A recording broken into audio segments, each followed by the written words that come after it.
Hong Kong extradition protests, government suspends bill. The Hong Kong government has suspended its highly controversial plan to allow extraditions to mainland China, Chief Executive Carrie Lam has announced. She had previously refused to scrap the bill despite mass protests from Hong Kong residents. "I feel deep sorrow and regret that deficiencies in our work, and various other factors, have stirred up substantial controversies," she said. Protesters expressed concern at increased Chinese influence. Ms. Lam said she had heard the calls for her government to pause and think. She also admitted that the explanation and communication of the bill had not been adequate. She said her goal was the greatest interests of Hong Kong, which involved first restoring peace and order. The government had argued the proposed extradition bill would plug the loopholes so that the city would not be a safe haven for criminals, following a murder case in Taiwan. Ms. Lam said that the urgency felt to pass the bill before the legislative year ends perhaps no longer exists. "No date has been set for the next step forward," she said. Hundreds of thousands of people have protested against the bill and further demonstrations were planned for Sunday. But critics said the legislation would expose people in Hong Kong to China's deeply flawed justice system and lead to further erosion of the city's judicial independence. Striking U-turn. It was a striking U-turn from a leader who previously struck a defiant tone. Mere days ago, Ms. Lam had vowed to press ahead with the unpopular legislation. Now she has promised to listen to different views from society. But for many protesters, the damage has already been done, and the move to delay, but not cancel, the legislation is unlikely to assuage their concerns. One protester told me he believed the government was trying to divert attention away until opposition calms down, and then they'll try to redo the whole process again.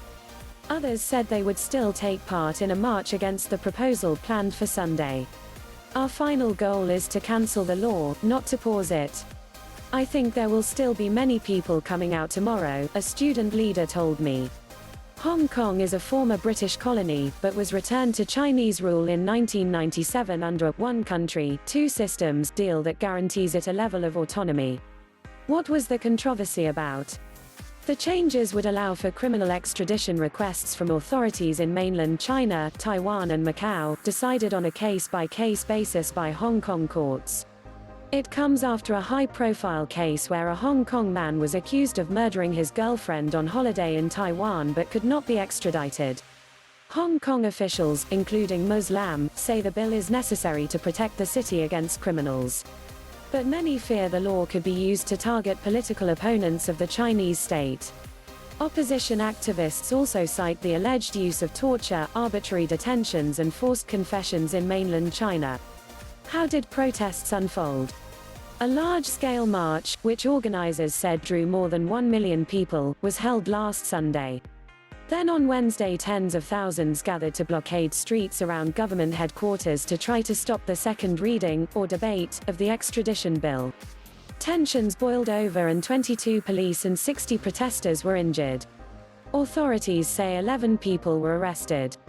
The police, who used tear gas and rubber bullets, have been accused of excessive force by some rights groups. Until Saturday's announcement, Ms. Lam had not spoken publicly since she labeled the protests organized riots during a tearful address. Is Hong Kong part of China? Hong Kong was a British colony from 1841, when China ceded the island to the British after the First Opium War, which had erupted over British traders smuggling opium into China. It remained a colony until sovereignty was returned to China in 1997. It is now part of China under a one country, two systems principle, which ensures that it keeps its own judicial independence, its own legislature and economic system. It is what China calls a special administrative region, enjoying a great deal of autonomy that has made it a key business and media hub in the region.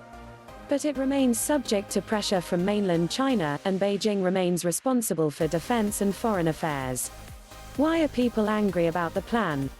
People in Hong Kong are worried that the extradition bill could bring Hong Kong more decisively under China's control. Hong Kong officials had said its courts would have the final say whether to grant extradition requests.